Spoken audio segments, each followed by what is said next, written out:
I'm a very slow learner, but still, I have to make a bunch of mistakes to finally learn. Throughout his 40-plus-year career, Freddy Fender was a mainstay in the music industry, whether it was as a solo artist with the Texas Tornadoes or as part of La Super 7. Where is the Tejano music legend now? Keep watching to find out Freddy Fender's fate. Carrie, how are you doing? You know my name now. We were just talking about hats when this happened.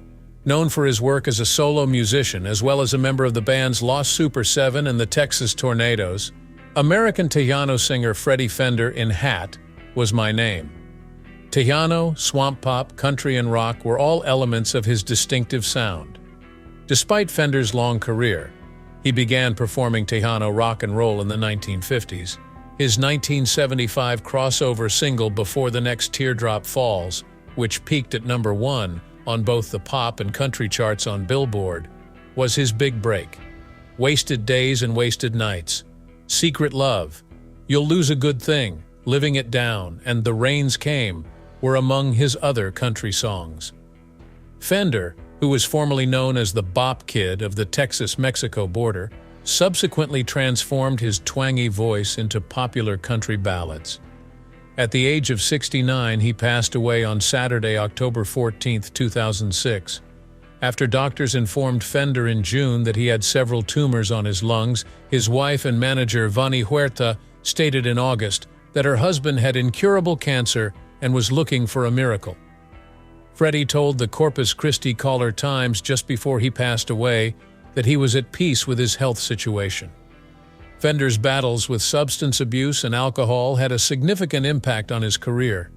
His personal path was rough, in part because of his impoverished and unstable childhood.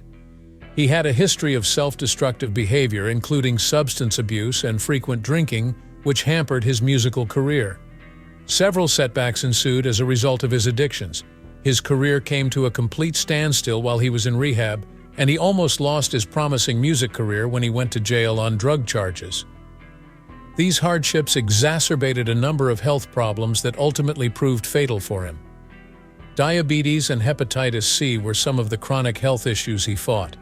He needed a kidney transplant in 2002 and a liver transplant in 2004, both of which were provided by his daughter Mara Herrera Garcia, who was 21 years old at the time. He continued to deteriorate despite these efforts. The family's spokesman, Ron Rogers, said that Freddie passed away at his home in Corpus Christi, Texas, at about midday, with his loved ones at his side. His wife, Vani, whom he wed in 1957, filed for a divorce in 1993 and remarried in 1995, are two of his daughters. He also leaves behind 3 additional children. Living like this had never been simple. According to what Freddie shared with the public in 1979, his real name is Baldemar Huerta, and he was born and raised in the impoverished farming hamlet of San Benito in South Texas. This area was known for its distinctive combination of big band, country, and mariachi music. He got his stage name after the guitar brand he loved after serving in the Marines in the late 1950s. At first, he was interested in a rock, country, Latin sound, and recorded Spanish covers of songs by Harry Belafonte and Elvis Presley. But in the early 1960s, a 3-year sentence for possession of marijuana in Louisiana derailed that promising beginning. When Fender's 1975 single Before the Next Teardrop Falls reached the top of the country and mainstream charts, it was a huge deal. Fans of country music were not the only ones whose hearts were won over by the song. It also dominated the mainstream and rock charts. After then, it sold over 1 million copies around the globe.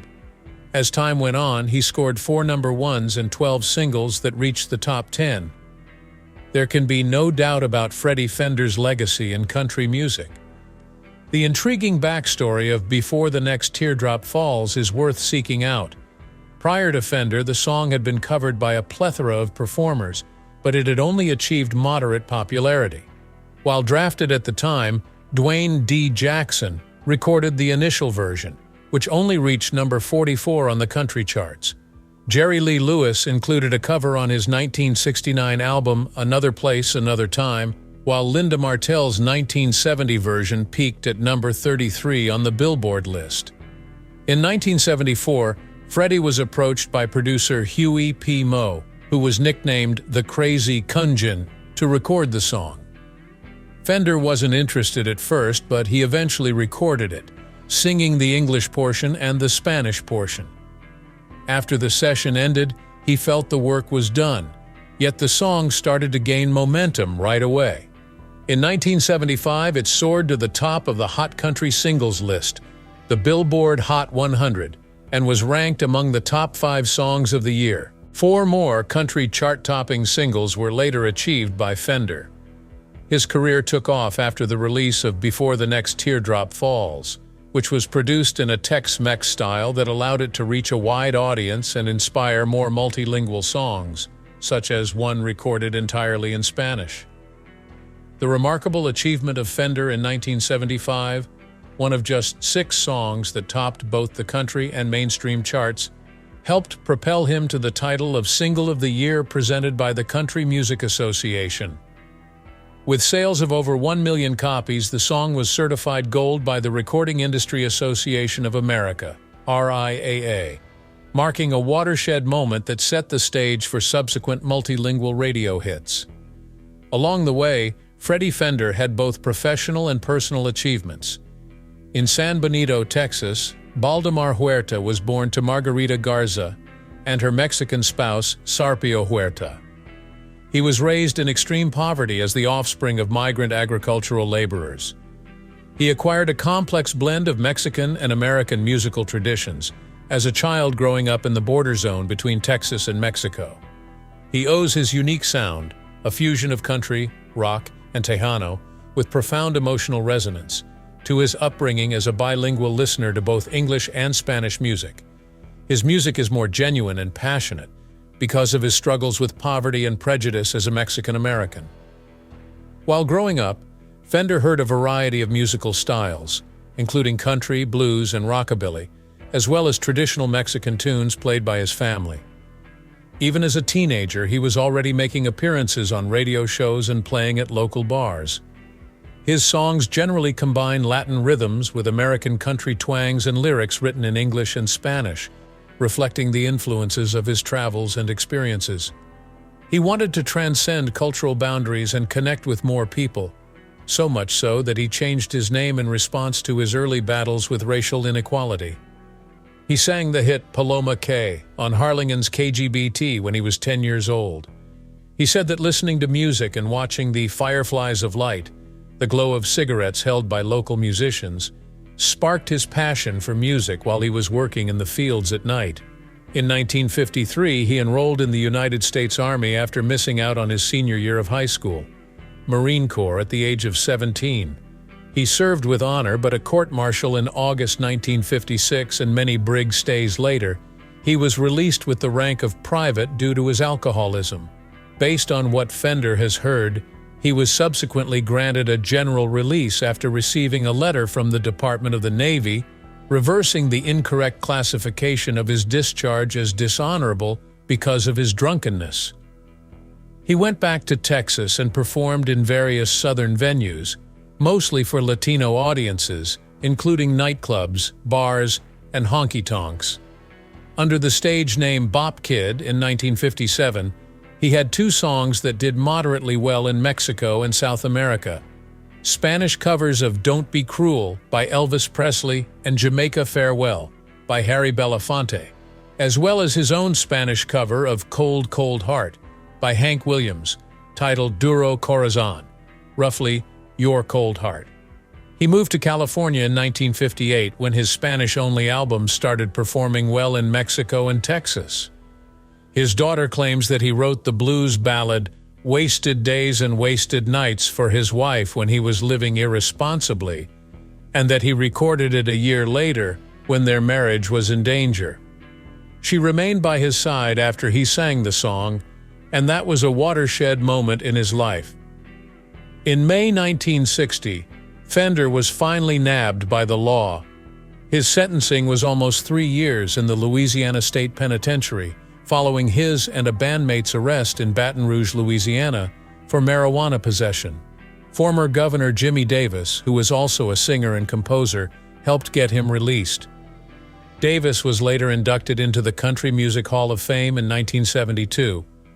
Parole conditions, which sometimes forbade him from being in close proximity to concert halls, added another layer of complexity to his life and put an end to his favorite pastime. Fender moved back to Corpus Christi, Texas in the late 1960s and worked as a mechanic while majoring in sociology at Del Mar College. He only played music on weekends. In the decade that followed, success came at last. The choice that changed Fender's career was when producer Huey Moe persuaded him to record Before the Next Teardrop Falls in 1974, which brought his soulful voice back to country music.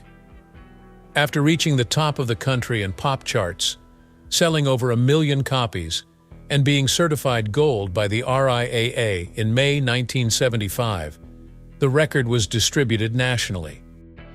Dolly Parton, Loretta Lynn, and Leanne Rimes were among the famous people that covered Freddy Fender's songs during his career.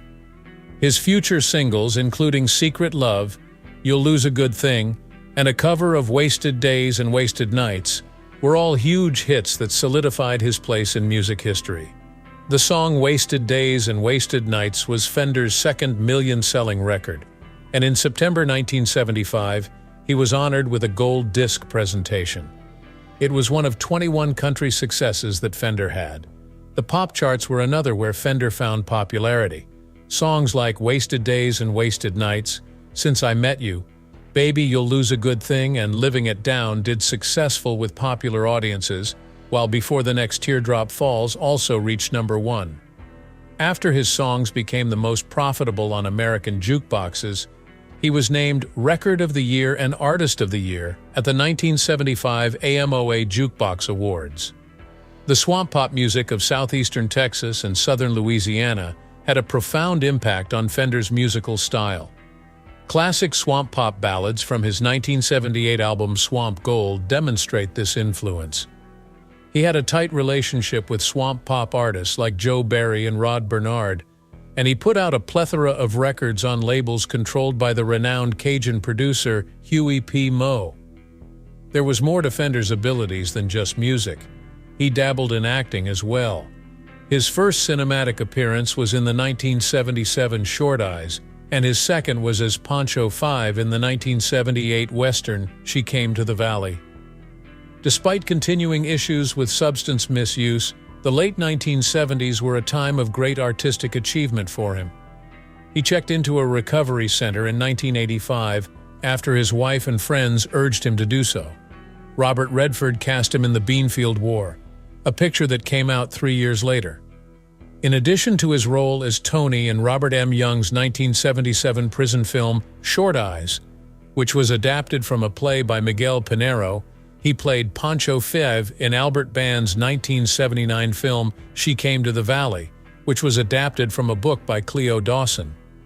Fender was asked to co-found the Texas Tornadoes in 1989 when he was still performing smaller concerts.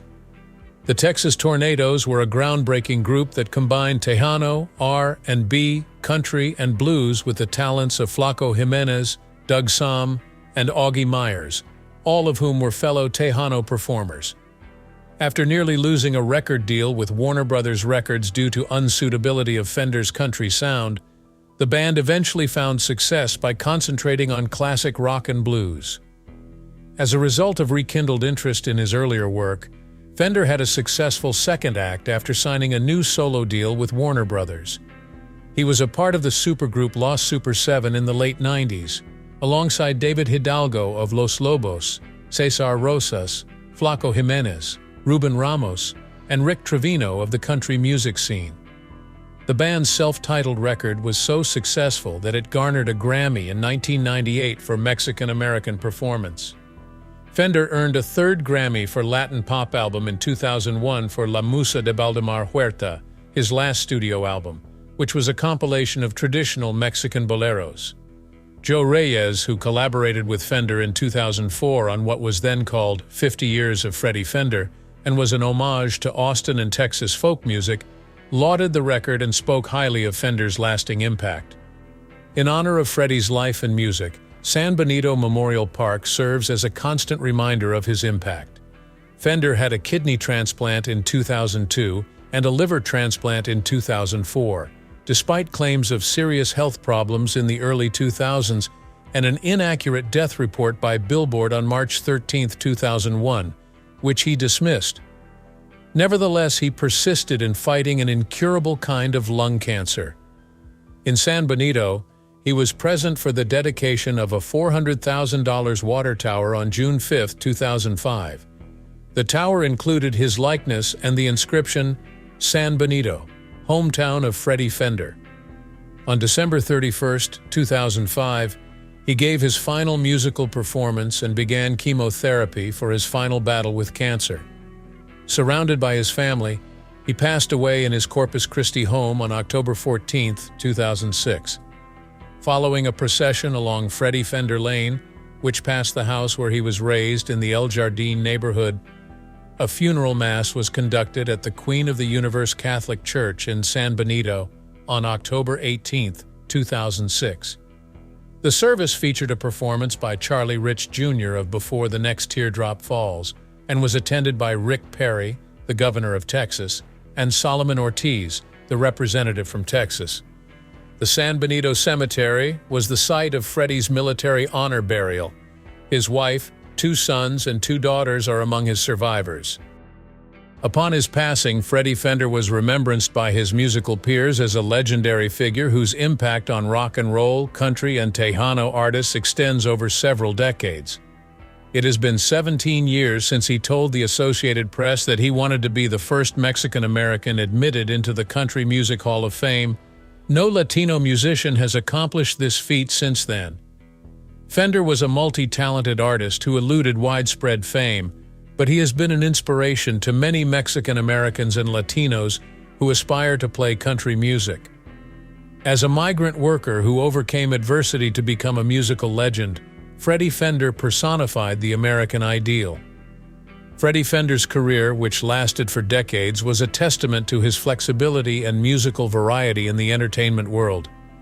He was able to win over both white and Latino listeners with his distinctive combination of country twang and infectious Latin rhythms.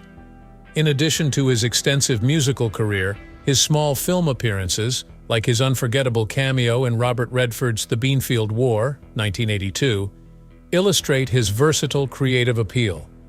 The legacy of Freddy Fender continues until this day.